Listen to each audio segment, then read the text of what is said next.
It's no accident that you are watching this video right now. This isn't a coincidence. This message was destined to find you at the exact moment you needed to hear it most. You've been feeling it, haven't you? That sense of being stuck. You make your dua. You pray for an opening. You beg Allah for an increase in your provision, in your rizq. But it feels like you're speaking into a void. You feel this spiritual static, a low-level anxiety that hums just beneath the surface of your day. You work hard. You try to be a good person, but the breakthrough just doesn't come. And so you pick up your phone. You scroll, and you scroll, and you scroll, looking for a distraction, an answer, a moment of relief. But instead, you just feel more empty, more foggy. You're consuming endless information, but you're not being nourished. Now listen to me carefully. What if I told you that the phone in your hand, that mental fog you feel after scrolling, is the single greatest barrier blocking the very provision you are begging Allah for? We have misunderstood the nature of rizq. We think of it as a package that Allah has to physically deliver to our doorstep. We chase it, we hunt for it, we stress over it. But this is a profound mistake. Rizq is not a package. Rizq is a broadcast. Imagine that Allah, in His infinite mercy, is constantly broadcasting blessings, opportunities, guidance, and provision. The signal is always on. It never stops. The problem is not with the broadcast. The problem is with the receiver, your heart. Your heart is the receiver. And for the last several years, we have been intentionally filling our hearts with static, with noise, with the anxieties of others, the fake lives on social media, the constant dopamine hits of notifications. The great scholar Ibn al-Qayyim, may Allah have mercy on him, said, "The heart is like a vessel. If you fill it with vinegar, there is no room left for honey." You have been filling your vessel with the vinegar of the dunya, with the digital noise of 1,000 distracting voices. And then you wonder why the honey of Allah's blessings can't find a place to settle. You are praying for rain, but you are holding your cup upside down. Allah says in the Quran, "Indeed, Allah will not change the condition of a people until they change what is in themselves." This ayah is the key. The change doesn't start out there. It starts in here. The whispers of shaitan in the modern age are not always monstrous and terrifying.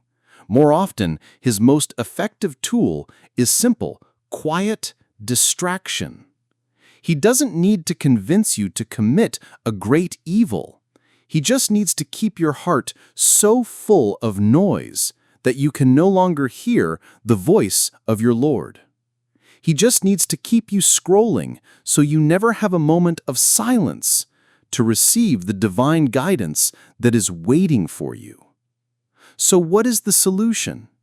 Is it to pray more? To make more dua? Yes, but not in the way you think. The solution is not to shout louder into the static. The solution is to turn the static off first. This brings us to one of the most powerful lessons on trust and action in the entire Quran. The story of Maryam, may peace be upon her. She is alone in the pains of childbirth, feeling abandoned and desperate. She cries out to Allah. And what is Allah's response? Does He just magically make dates fall from the sky? No. He says to her, "And shake toward you the trunk of the palm tree. It will drop upon you ripe, fresh dates. Think about that. A woman in the agony of labor is being asked to shake a giant palm tree? It seems impossible. It seems illogical. But the wisdom here is immense.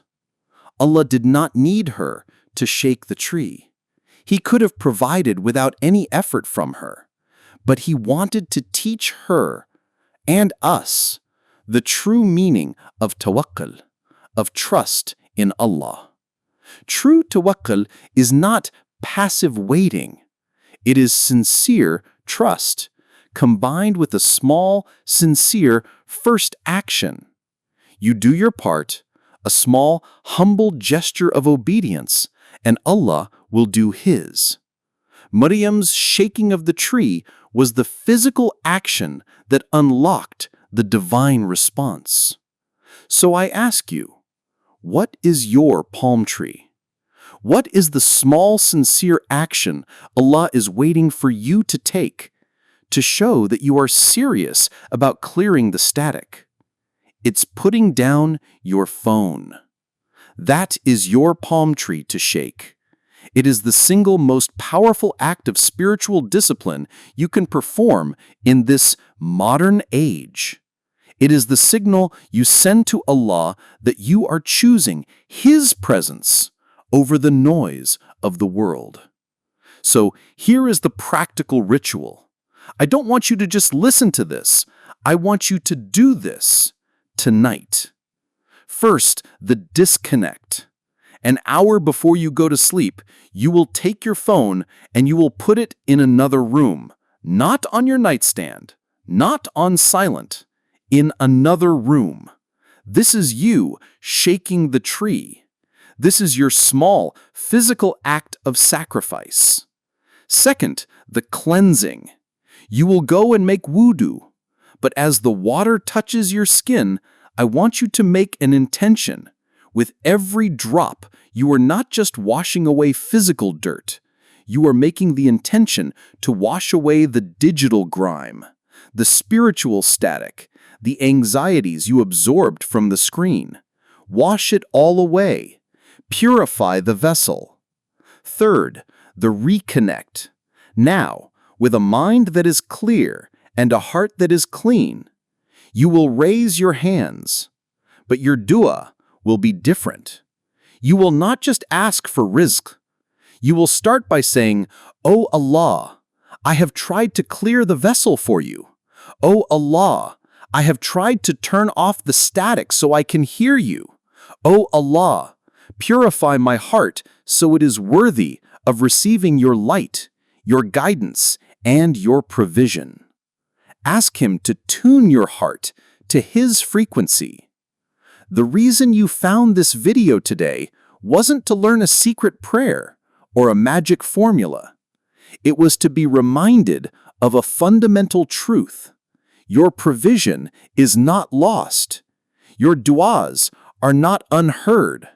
They are simply being jammed by the noise that you have control over. You have the power to change the channel. Shake your palm tree. Disconnect from the dunya to reconnect with your Lord. Clear the static. Tune your heart. And then watch with perfect certainty how the blessings that were always meant for you finally begin to arrive.